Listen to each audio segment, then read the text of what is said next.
श्री मनोज रजौरिया।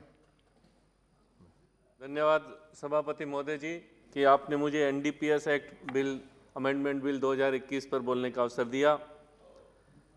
1985 में जब ये बिल एक्ट था, उससे लेके अब तक अनेकों संशोधन अनेकों बार हुए हैं, लेकिन 1 मई 2014 में जब इसका संशोधन किया गया तो इसमें एक टेक्निकल त्रुटि रह गई। जो संशोधन 27(a) की में था, वो उसकी धारा 8(1) में जो संशोधन हुआ वो 27 में जो होता 8(b) लिखा गया था, उसको वापस 8(a) में नहीं किया गया था। एक तकनीकी एक क्लेरिकल मिस्टेक को सही करने के लिए बिल लाया गया है। बहुत छोटा बिल है, लेकिन इस छोटे बिल के माध्यम से जहां ड्रग्स और नारकोटिक्स की बात होती है, एक बहुत बड़ा विषय इस देश का हम सबके सामने आता है।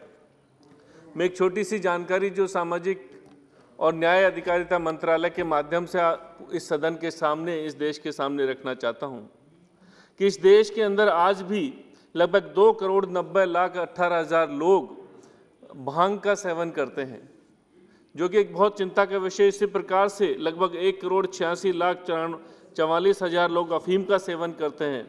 लगभग 1,05,80,000 लोग नींद के लिए ड्रग्स लेते हैं। लगभग 51,25,000 लोग सूंघने की भी दवाइयों के माध्यम से नशा करते हैं। कोकीन का भी नशा लगभग 9,40,000 से भी अधिक लोग करते हैं। माननीय सभापति महोदय, ये तो एक छोटी सी सूची है और सही आंकड़ा देखेंगे तो इनकी संख्या कई गुना हो सकती है।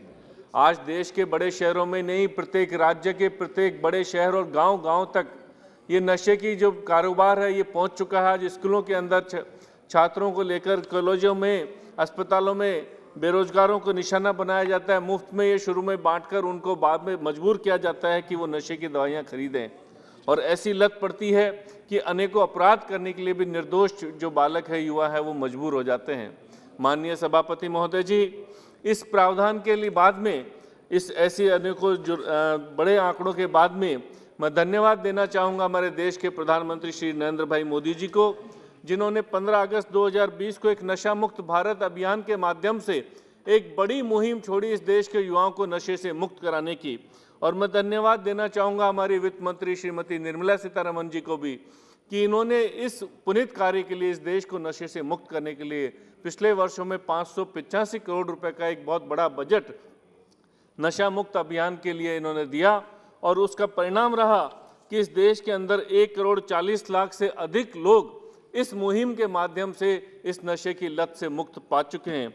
ऐसा ही नहीं, आने वाले समय में इस नशे की लत को छुड़ाने के लिए, देश के अंदर जागरूकता पैदा करने के लिए, कार्यकर्ताओं को पैदा करने के लिए भारत सरकार में माननीय प्रधानमंत्री जी के नेतृत्व में 8,000 कार्यकर्ता ऐसे तैयार किए जा चुके हैं। उन 8,000 कार्यकर्ताओं को ट्रेनिंग दी गई है कि वो नशे के अगर कोई आदी व्यक्ति हो, कोई युवा हो, उसको कैसे बचाएं, और अगर उसको नशा लग गया हो तो उसको छुड़ाने के लिए उसको रिहेबिलिटेशन सेंटर में कैसे उसका इलाज किया जाए। उसके साथ में 4,000 से अधिक युवा मंडलों को इसके साथ में जोड़ा गया है। माननीय सभापति महोदय, इस नशे की लत से सबसे अधिक किसी को नुकसान होता हो तो महिलाओं को होता है, और महिलाओं में इसके प्रति जागरूकता फैलाने के लिए उनका कैसे योगदान हो सकता है, इसके लिए भी माननीय प्रधानमंत्री जी के नेतृत्व में लगभग 29 लाख महिलाओं को इसके साथ में जोड़ा गया है।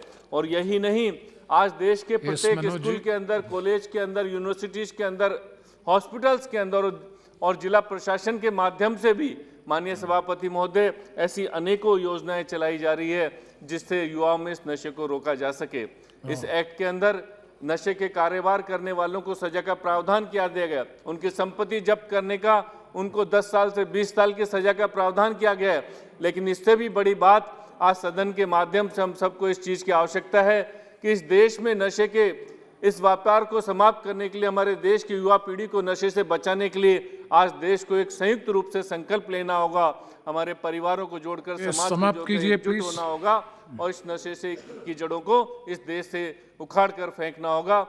आपने इस अवसर पर मुझे मौका दिया, इसके लिए मैं आपका बहुत बहुत आभार व्यक्त करता हूं। धन्यवाद।